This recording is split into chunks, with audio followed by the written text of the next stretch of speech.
নবী আসার আগে ছোট্ট ছোট্ট মেয়েদের ফরিয়াদ কি ছিল? আল্লাহ একজনকে পাঠাও যে বাবাদের চিন্তা পাল্টাই দিতে পারে। এবার আল্লাহ ওনাদের দোয়া কবুল করে যাকে পাঠিয়েছেন তিনি নবী রাহমাতুল লিল আলামিন। এবার নবী এসে বলে, যার ঘরে একটি কন্যা সন্তান তার জন্য একটি জান্নাত। সুবহানাল্লাহ, সুবহানাল্লাহ, সুবহানাল্লাহ। যার ঘরে দুইটি কন্যা তার জন্য দুইটি জান্নাত। যার ঘরে তিনটি সন্তান, তিনটি কন্যা সুন্দরভাবে শরীয়ত মোতাবেক বিবাহ দিয়ে যদি দায়িত্ব পালন করতে পারে, আমি মুস্তাফা নবী কথা দিলাম সে আমার সাথে জান্নাতে থাকবে।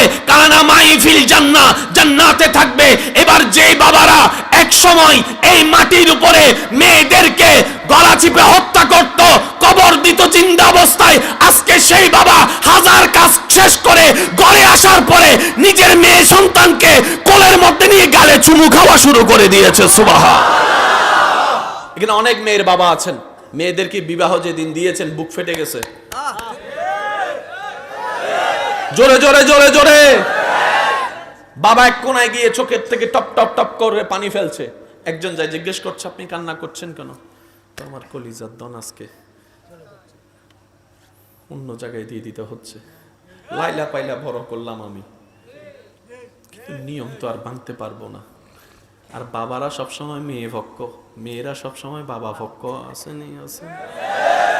মা ছেলেরা সবসময় মার ভক্ক, মারা সবসময় দেখবেন মার লগে বইনের লগে ঝগড়া লাগে।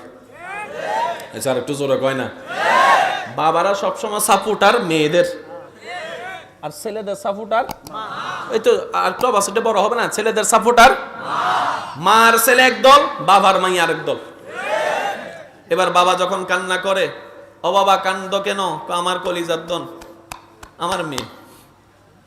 মা আপনারা না ওই বাবা যে বাবা জিন্দা কবর দিতে বুক কাঁপতো না, আজকে বিদায় দিচ্ছেন বুক কাঁপতেছে।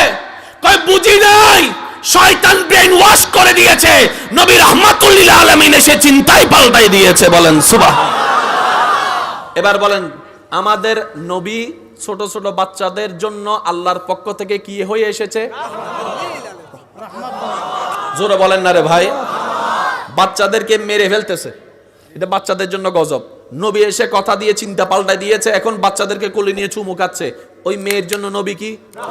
জোরে বলেন, জোরে বলেন। এবার যে সন্তান মায়ের সাথে চিৎকার করে চোখ রাঙিয়ে কথা বলতো, নবী এসে বললেন, ও আমার উম্মত, তুই যে জান্নাত যাস ওই জান্নাত তো তোর মায়ের পায়ের নিচে, তোর মায়ের পায়ের নিচে, তোর মায়ের পায়ের নিচে। এবার কোটিপতি সন্তান হাজার জন যার পিছনে থাকে, সেই কোটিপতি সন্তান লক্ষ কোটি টাকার মালিক হওয়ার পরও মায়ের পাটা বুকের মধ্যে জড়িয়ে ধরে বসে আছে। জগৎ জিজ্ঞেস করছে, আরে পা দল্লা কেন? নোংরা জায়গা। বাচ্চা উত্তর দেয়, সন্তান উত্তর দেয়, তোর কাছে নোংরা মনে হতে পারে, এইটা তলে তো আমার জান্নাত। চিন্তা পাল্টাইছিনি? জোরে বলেন। এবার ওই বেয়াদবির জন্য মাদের দোয়া হয়ে আল্লাহর পক্ষ থেকে যিনি এসেছেন তিনি আমাদের নবী রাহমাতুল লিল আলামিন। এবার মায়ের জন্য কল্যাণ হয়েছে কি হয় নাই? জোরে বলেন না। এবার বাবার পালা। নবী বলে, তোমার মায়ের পায়ের নিচে তোমার জান্নাত, আর সেই জান্নাতের দরজা হচ্ছে তোমার বাবা। আমি সুবহানাল্লাহর আওয়াজ সবার মুখ থেকে শুনতে চাচ্ছি। যার যত শক্তি আছে ফুল ভলিউমে একবার বলেন তো সুবহানাল্লাহ। তাহলে বাবাদের জন্য রহমত হয়ে আল্লাহর পক্ষ থেকে যিনি এসেছেন তিনি আমাদের নবী রাহমাতুল লিল আলামিন।